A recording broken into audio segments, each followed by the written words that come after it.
Ке се зголеми ли интересот кај македонските граѓани, ако како трета дополнителна доза ќе може да примат и вакцина од друг производител, освен Pfizer-BioNTech?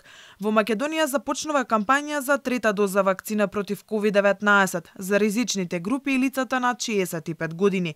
Но кај нас препорачана вакцина за трета доза е токму Pfizer-BioNTech, со оглед на тоа дека немаме дози од производителот Модерна. Европската агенција за лекови ги препорача вакцините токму од овие производители, но не сите земји во светот го почитуваат укажувањето. Препораката на Националната комисија за имунизација е вакцинацијата со трета доза против COVID-19 да се спроведува со mRNA вакцина. Во нашата земја тоа е Pfizer, што е во согласно со светските препораки за вакцинацијата со трета доза со mRNA вакцина.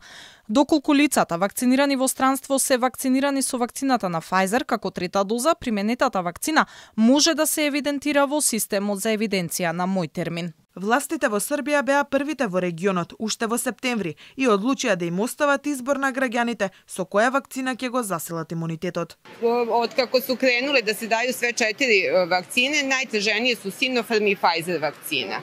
Старiji naši građani zbog toga što su blaže reakcije na Sinopharm vakcinu više se opredeljuju za nju. Ljudi koji putuju i mlađi opredeljuju se više za Pfizer vakcinu.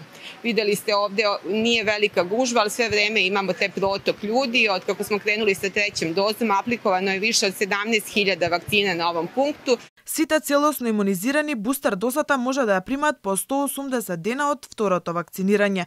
Во Македонија досега имунизирани со вештачки имунитет се речиси 870.000, а трета доза примиле само 143.000 граѓани.